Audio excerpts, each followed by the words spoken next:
pendant 2 autres jours. Et c'est moi qui ai pris l'initiative de l'appeler. Je l'ai appelé, je lui ai dit, vous connaissez bien le parti PASTEF, vous savez comment ça fonctionne, vous y étiez.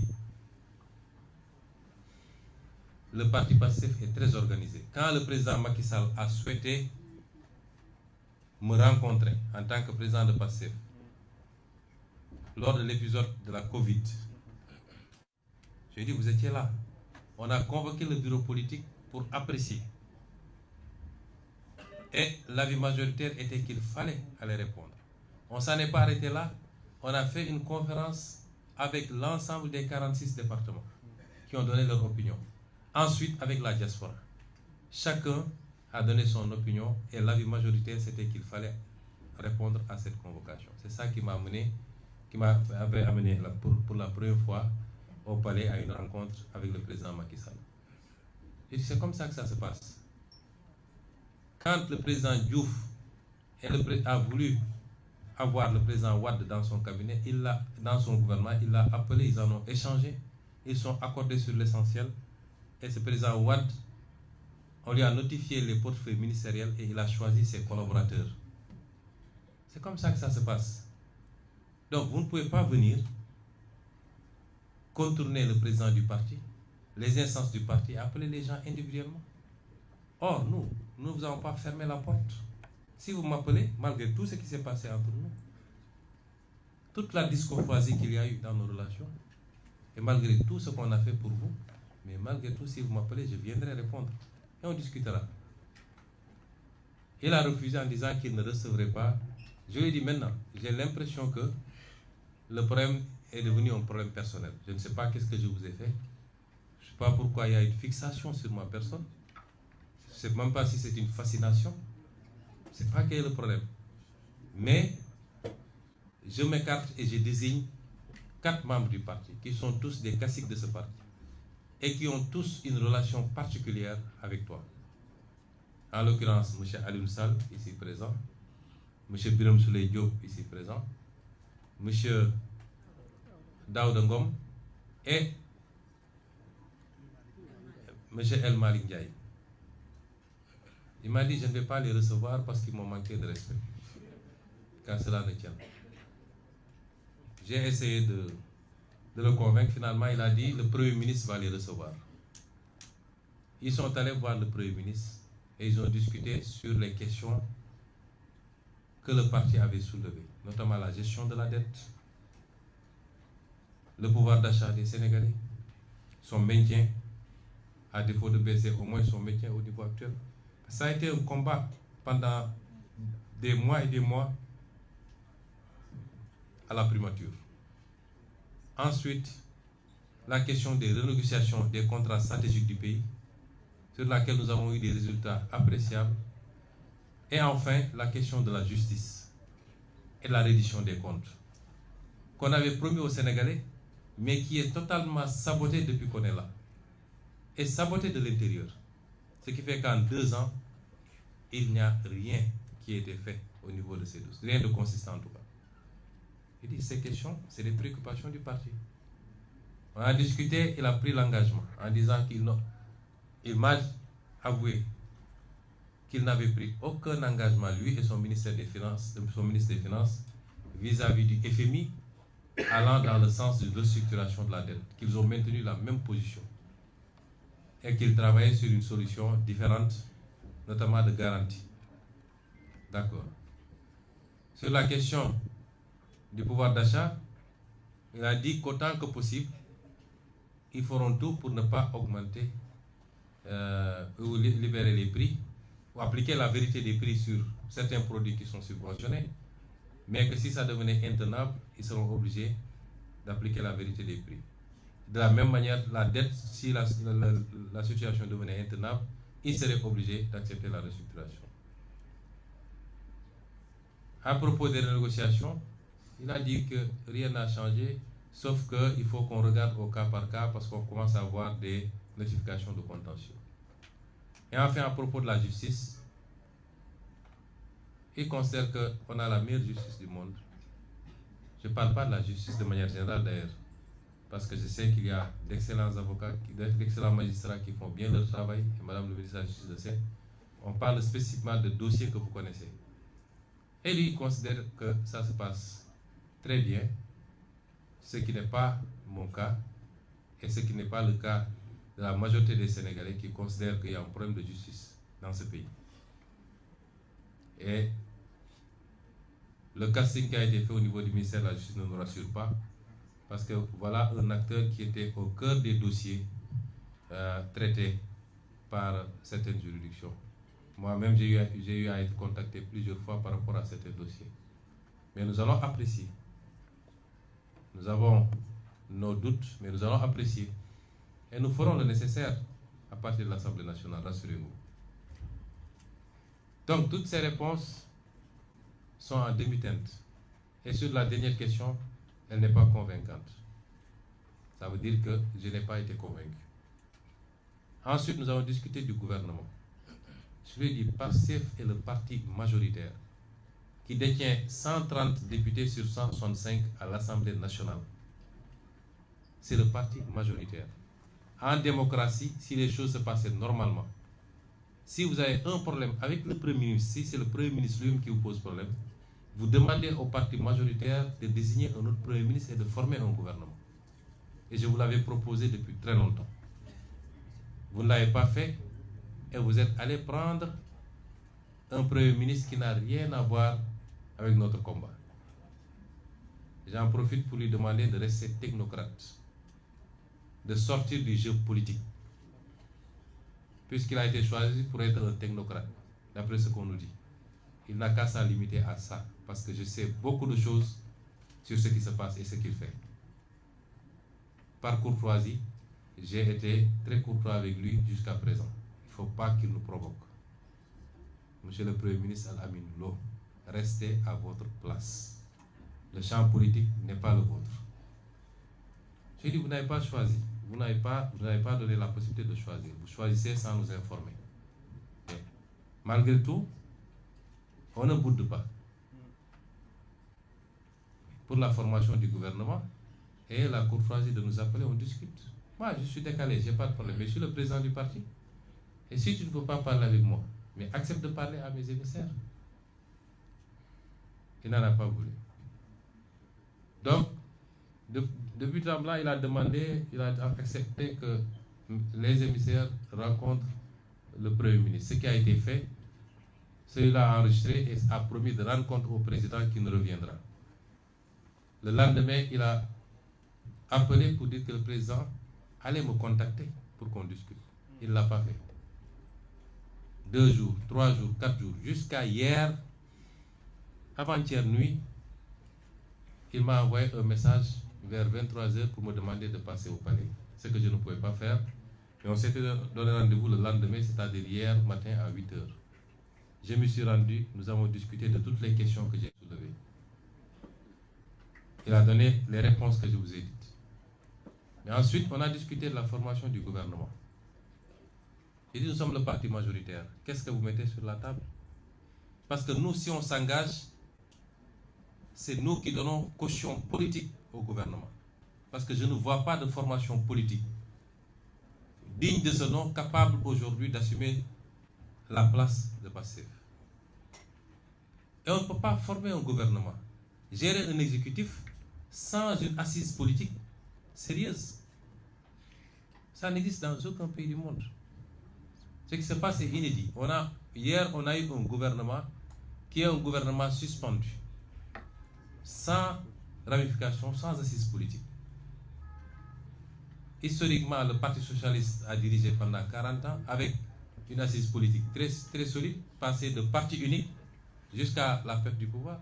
Le PDS pendant 12 ans avec un parti démocratique solide et des satellites autour. L'APR pendant 12 ans avec la même configuration. Mais dites-moi, aujourd'hui, il y a quoi autour de Bassirou Diomaye Faye? Aucune légitimité politique structurée, sérieuse, capable de jouer ce rôle. Donc, si PASTEF devait continuer, c'est PASTEF qui constitue ce socle-là. Vous ne pouvez pas avoir ça et nous dire entrer au gouvernement parce qu'il y a des sucettes à se donner. Non, ce n'est pas ça qui nous intéresse. Aucun de ces ministres n'entre dans un gouvernement pour un salaire ou pour un sans-frontières. Non, nous entrons parce que nous croyons à ce pays-là. Nous entrons parce que nous sommes des patriotes, nous avons des compétences, nous avons une vision, un programme, et nous voulons l'exécuter. Je dis d'accord, mettons les choses sur la table. Même ça, il n'a pas été en mesure de me le dire. C'est moi finalement qui lui ai dit, si j'en déduis, si j'analyse un peu les convocations que vous aviez faites, si je retiens, j'analyse les convocations que vous avez faites le premier jour, vous avez convoqué 7 ministres de Pastef. J'en déduis que c'est ces 7-là que vous vouliez nommer en réalité.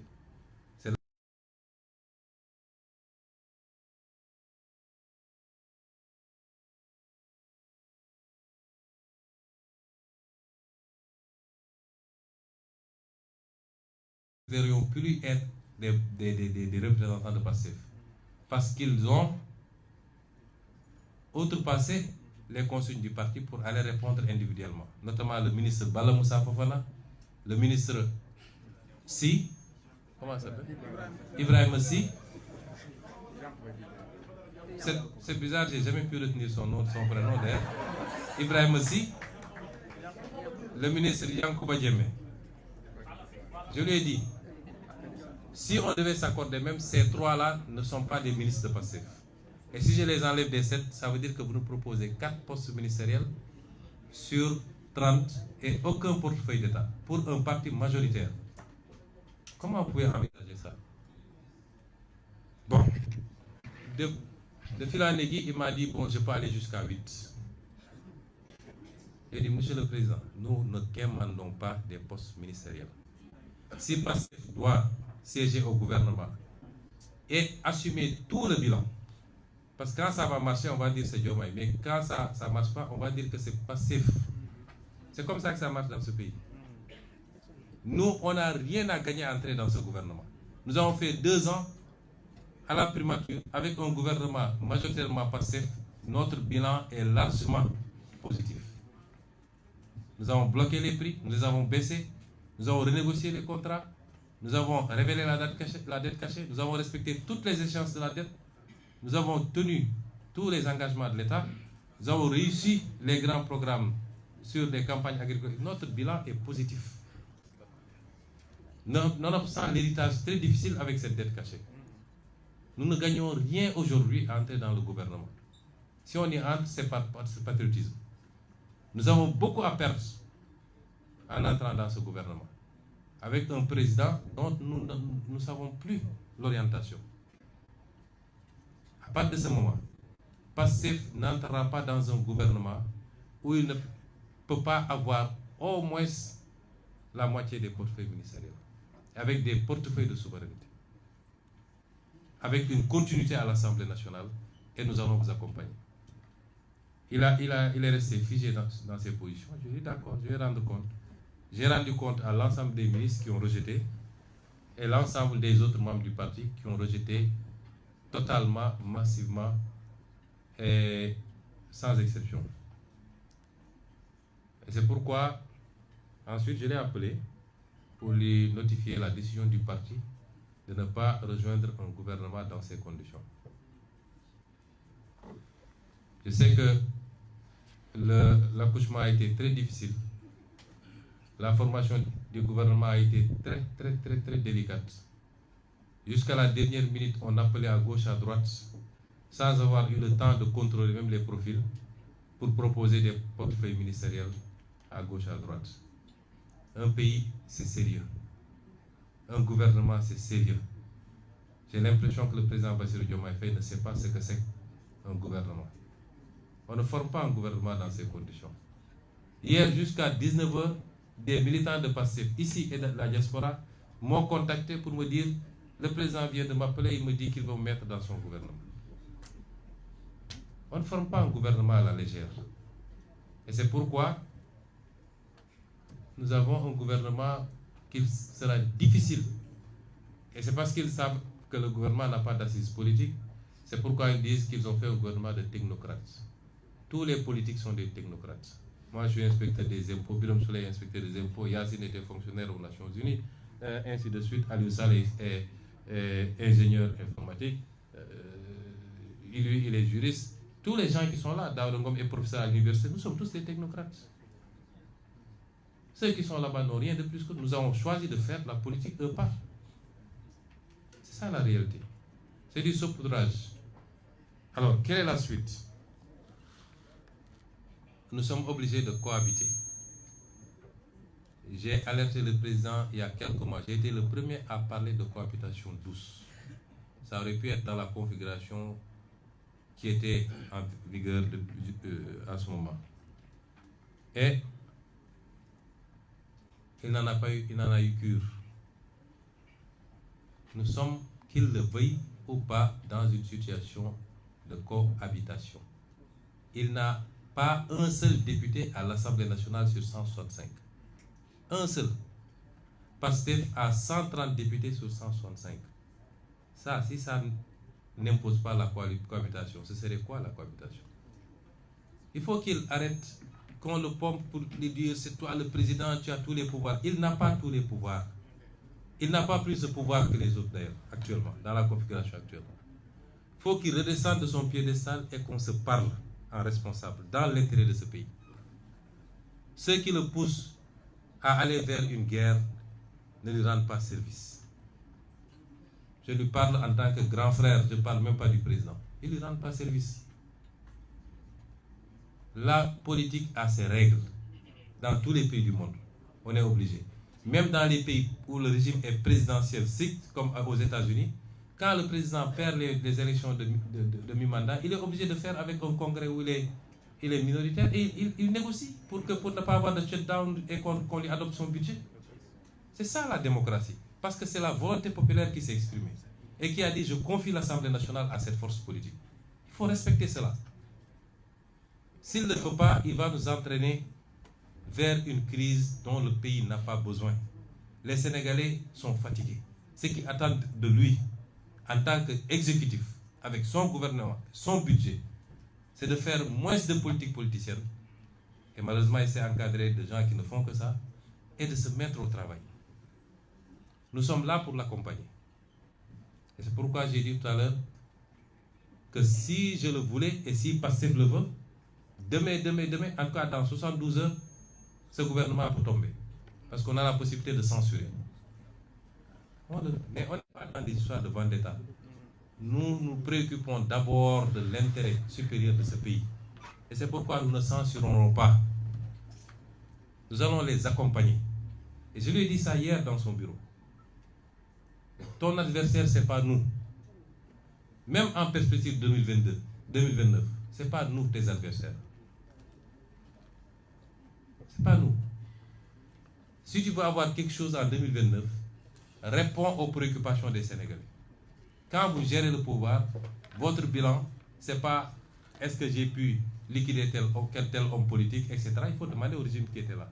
Votre bilan, c'est est-ce qu'on a réglé les questions du pouvoir d'achat, d'adduction d'eau, d'électricité, de soins de santé, ainsi de suite. C'est ça le bilan. Donc qu'ils se mettent à ça et nous sommes là pour l'accompagner.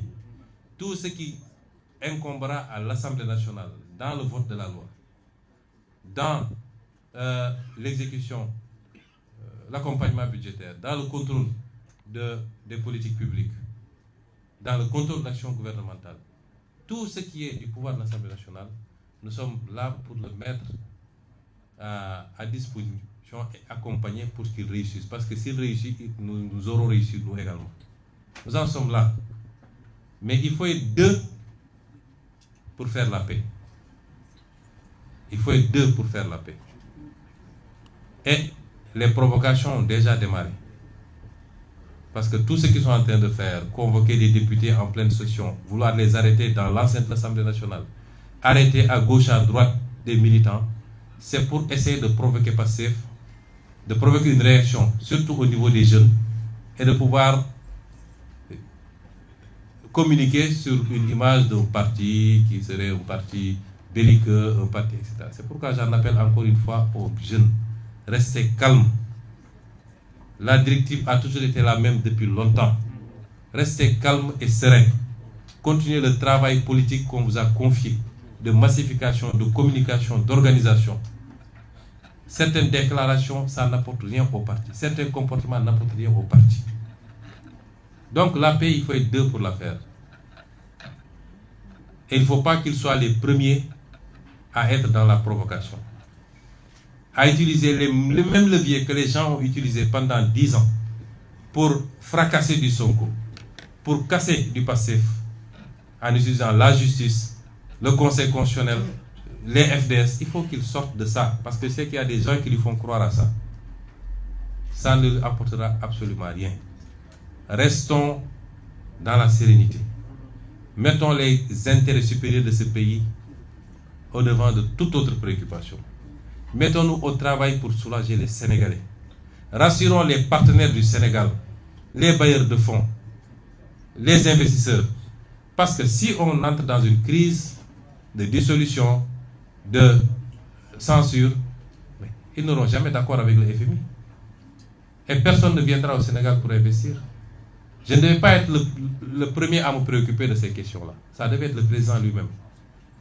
J'en appelle à la responsabilité des uns et des autres. Et à un dialogue intelligent, un dialogue politique intelligent et constant, constructif pour l'intérêt du pays. Après, chaque chapelle politique va dérouler ses actions politiques pour atteindre ses objectifs politiques, dans le cadre des lois de ce pays. Il faut qu'on évite de replonger ce pays dans ce qu'il a connu il n'y a pas très longtemps. Nous n'avons pas le droit. Le président Bassirou Diomaye n'a pas le droit. Et à partir de ce moment, je voudrais dire également que je voudrais rendre hommage d'abord aux messieurs et aux dames ici autour de moi.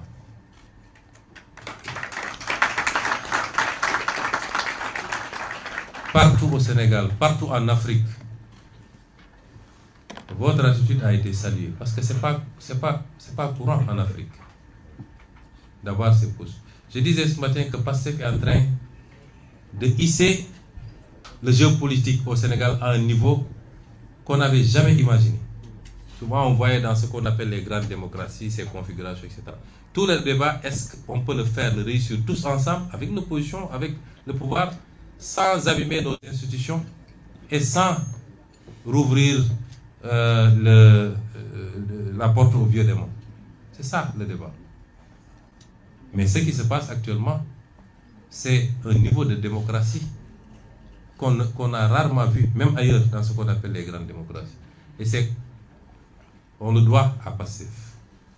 Tout ça, on le doit à Pastef. Et donc, ces hommes et ces femmes ont rendu aux Sénégalais leur dignité, leur fierté, de pouvoir dire qu'il y a toujours des Sénégalais qui sont comme ça. Des Sénégalais que rien ne peut compromettre.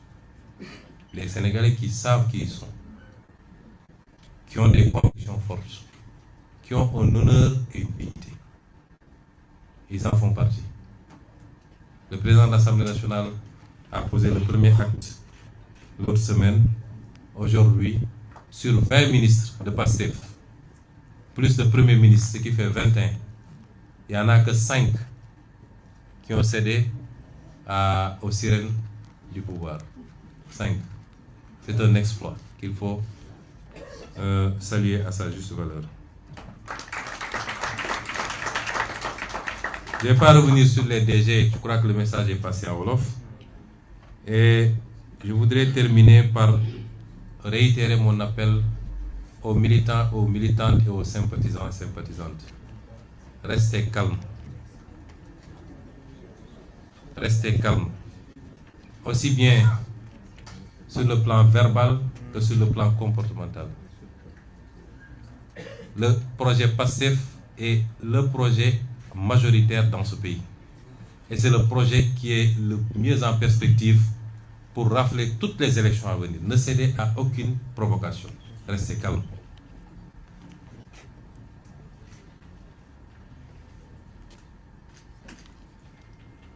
Je voudrais demander aussi aux directeurs généraux et autres, j'ai dit que ce n'est pas la peine de revenir, mais de revoir un peu le message que j'ai délivré en langue Wolof. Et enfin, je voudrais rappeler la nécessité d'une mobilisation exceptionnelle pour le premier congrès du parti qui est prévu pour le 6 juin. Je n'avais pas besoin de le faire d'ailleurs, parce que quand c'est passif, c'est forcément grand. Mais c'est un congrès qui arrive dans un contexte particulier. Donc la mobilisation c'est le 7, les travaux c'est le 6. Et je voudrais enfin souhaiter une très bonne chance à nos Lions U17 pour la finale de ce jour. Nous leur souhaitons plein succès et qu'ils nous rapportent ce trophée également qui viendrait rejoindre tous les trophées qu'on a eus ces derniers temps. Et j'en profite d'ailleurs, j'ai félicité tous les ministres parce que tous les ministres passifs ont été très bons. Mais puisque je parle de sport, Madame Khadija Gueye a été sublime et en très peu de temps nous a permis de faire des résultats, de gagner une Coupe d'Afrique, d'aller à la Coupe du Monde, de gagner pour les U20 je crois, d'être en finale pour les U17, d'avoir fait les réformes dans un milieu très difficile qu'est le monde de la lutte. J'aurais pu le dire pour chacun de ces ministres, c'est vous dire que les ministres de PASTEF sont de très bons ministres et ils vont avoir, Inch'Allah, d'ici quelques temps, la possibilité de continuer ce qu'ils avaient démarré. Je vous remercie de votre attention.